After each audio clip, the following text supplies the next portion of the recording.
Assalamualaikum warahmatullahi wabarakatuh. Innal hamdalillah nahmaduhu wa nasta'inuhu wa nastaghfiruh wa na'udzu billahi min shururi anfusina wa sayyiati a'malina. May yahdihillahu fala mudhillalah wa may yudlil fala hadiyalah. Wa asyhadu an la ilaha illallah wahdahu la syarikalah wa asyhadu anna Muhammadan abduhu wa rasuluh sallallahu alaihi wa ala alihi wa sahabatihi ajma'in wa man tabi'ahum bi ihsanin ila yaumiddin. Ya ayyuhalladzina amanu taqullaha haqqa tuqatih wa la tamutunna illa wa antum muslimun.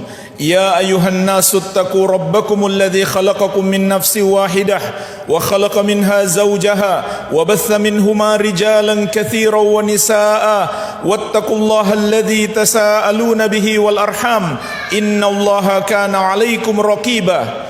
Ya ayyuhalladzina amanu taqullaha wa qulu qawlan sadida yuslih lakum a'malakum wa yaghfir lakum dhunubakum wa may yuti'illaha wa rasulahu faqad faza fawzan 'azima. Amma ba'd.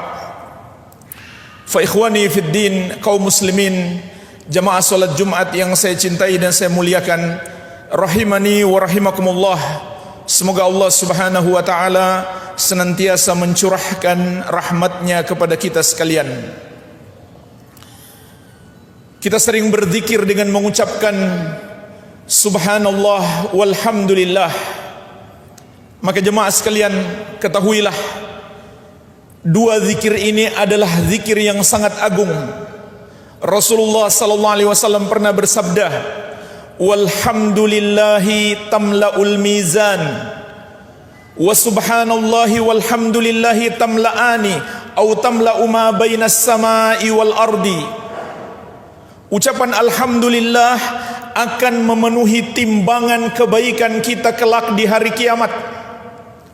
Dan ucapan subhanallah walhamdulillah memenuhi antara langit dan bumi. Pahalanya sangat besar sampai seperti memenuhi langit dan bumi. Jemaah sekalian, jangan kita sepelekan.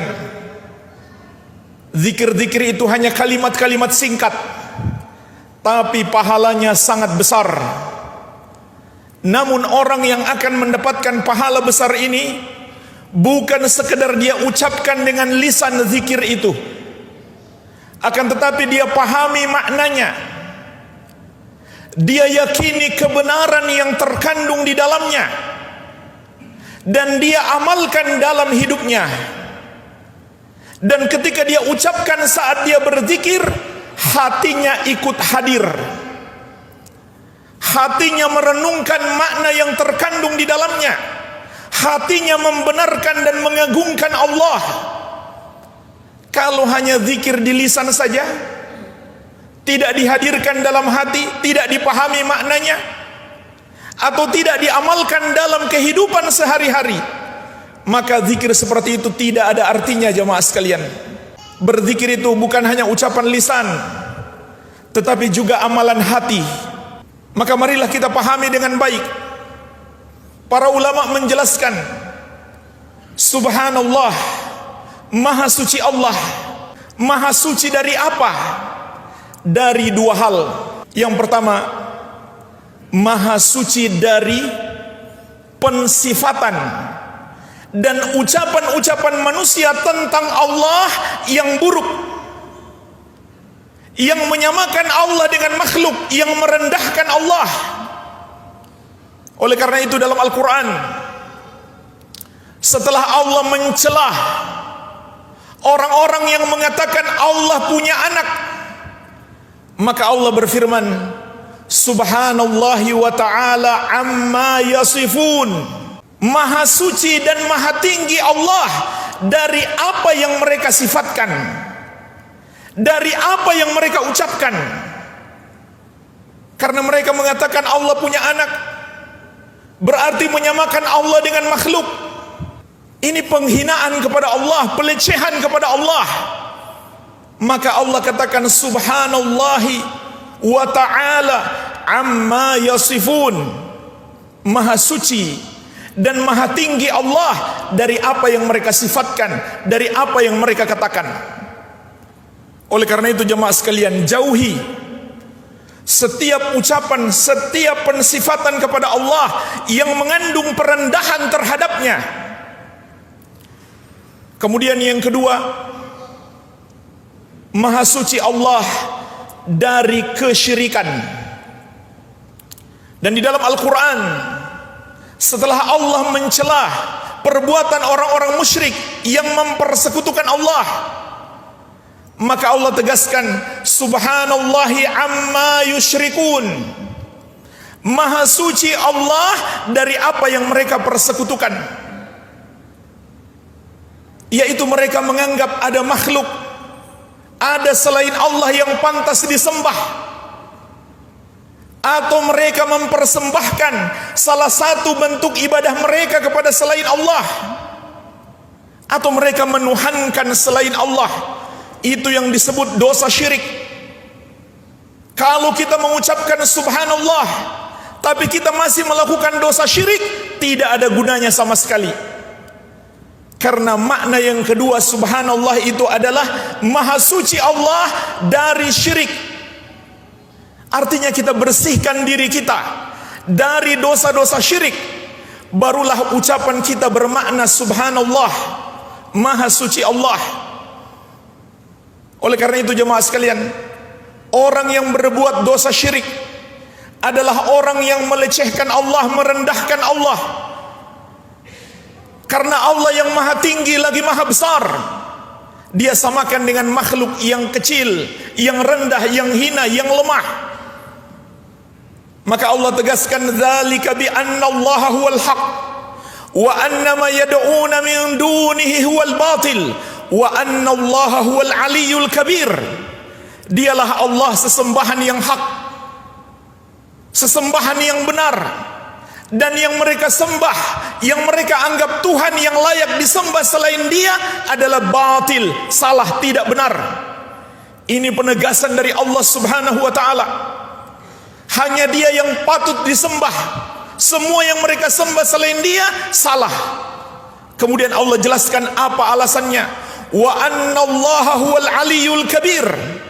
Dan bahwasanya Allah dialah yang maha tinggi lagi maha besar. Semua selain Dia kecil, semua selain Dia rendah. Hanya Dia yang maha kuat, maha perkasa, yang maha mampu memenuhi semua hajat-hajat manusia. Semua selain Dia lemah, semua selain Dia membutuhkannya. Maka hanya Dia yang pantas untuk disembah. Oleh karena itu, jangan sekali-kali kita mempersekutukan Allah, menduakan Allah. Dan Allah telah ingatkan jemaah sekalian, dosa syirik ini adalah dosa terbesar, dosa yang tidak terampunkan kalau pelakunya sampai mati tidak bertobat. Sebagaimana firman Allah, innallaha la yaghfiru ayyushraka bihi wa yaghfiru ma duna dzalika liman yasha. Sesungguhnya Allah tidak akan mengampuni dosa syirik dan akan mengampuni dosa yang lebih ringan daripada itu bagi siapa yang Dia kehendaki. Dan yang paling berbahaya jemaah sekalian, dosa syirik adalah dosa pembatal keimanan yang mengekalkan pelakunya di neraka dan menjadikan dia seburuk-buruk makhluk di sisi Allah. Sebagaimana firman Allah, innal ladzina kafaru min ahlil kitabi wal musyrikina fi nari jahannam khalidina fiha ulaika hum syarrul bariyah. Sesungguhnya orang-orang kafir yang berasal dari golongan ahlul kitab, Yahudi dan Nasrani, wal musyrikin, dan semua orang musyrik, semua yang menyembah dan menuhankan selain Allah, tempat mereka di neraka jahanam, mereka kekal di dalamnya. Ulaika hum syarrul bariyah, mereka itulah seburuk-buruk makhluk. Maka hakikat kita mengucapkan subhanallah adalah kita mentauhidkan Allah, kita menyembah hanya kepadanya, dan kita meyakini hanya Dia yang memang layak disembah. Semua yang disembah selain Dia tidaklah patut untuk disembah. Ini hakikat subhanallah. Wabillahi taufik. Alhamdulillah, wassalatu wassalamu ala rasulillah wa ala alihi wa sahbihi wa man walah. Wala hawla wala quwwata illa billahi, amma ba'd. Fa ikhwani jamaah salat Jumat rahimani wa rahimakumullah. Alhamdulillah maknanya adalah wasful mahmudi bil kamal ma'al mahabbati wa ta'zim. Mensifatkan Allah dengan kesempurnaan disertai cinta dan pengagungan. Inilah arti ucapan kita alhamdulillah. Berarti kita sedang mensifatkan Allah pemilik semua kesempurnaan, tidak memiliki kekurangan sedikit pun, dan kita ucapkan itu disertai cinta dan pengagungan. Maka harus kita yakini Allah pemilik segala kesempurnaan. Dipandang dari sisi manapun Allah tidak memiliki kekurangan. Apakah pada zatnya, pada nama-namanya kita sebut yang maha indah, pada sifat-sifatnya kita katakan yang maha mulia, dan juga pada ketetapannya. Ketetapan Allah tidak mengandung kekurangan sedikit pun. Dan ketetapan Allah itu terbagi dua. Yang pertama ketetapan takdir. Takdir Allah sempurna. Perbuatan Allah menakdirkan tidak memiliki kekurangan sedikit pun. Kekurangan itu ada pada makhluk, bukan pada perbuatan Allah menakdirkan dan menciptakan mereka. Perbuatan Allah menciptakan dan menakdirkan sempurna, tidak mengandung kekurangan. Yang kedua, ketetapan syar'i, ketetapan syariat. Allah turunkan agama Islam dan Allah sempurnakan, dan mudah bagi Allah melakukan itu karena Allah pemilik sifat-sifat kesempurnaan. Maka Allah sempurnakan syariatnya. Allah tegaskan dalam Al-Quran, Al-yawma akmaltu lakum dinakum wa atmamtu alaikum ni'mati wa raditu lakumul islam dina.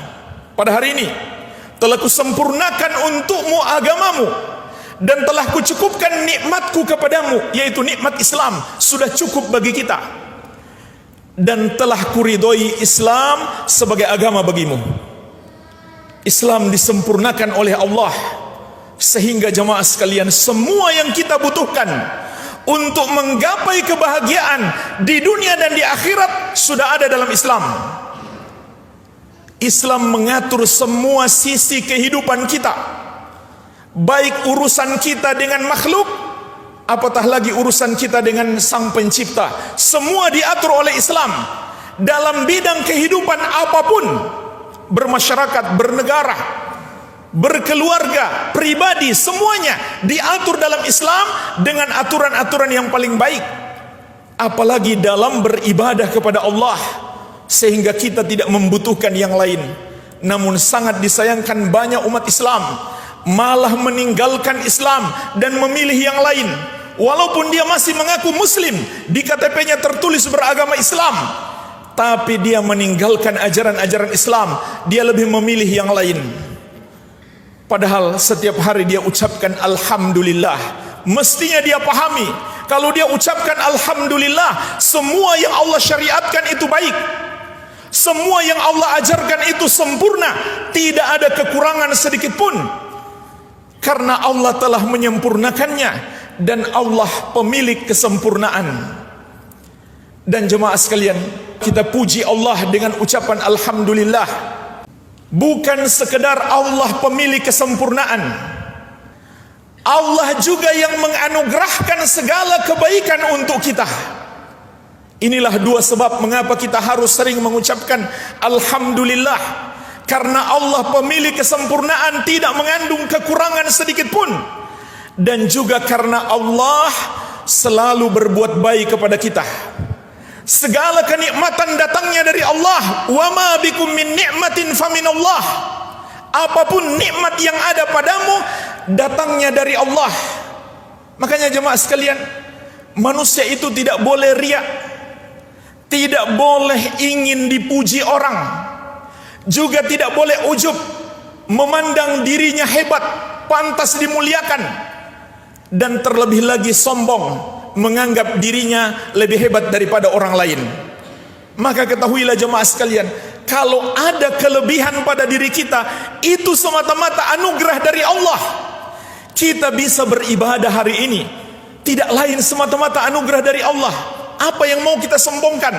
Kita bisa sukses dalam kehidupan dunia, tidak lain semata-mata pertolongan Allah. Apa yang mau kita sombongkan? Allah yang pantas dipuji, bukan kita. Maka kita selalu memuji Allah subhanahu wa ta'ala karena banyaknya kenikmatan yang Allah berikan kepada kita. Dan pujian itu hendaklah disertai dengan cinta dan pengagungan kepadanya.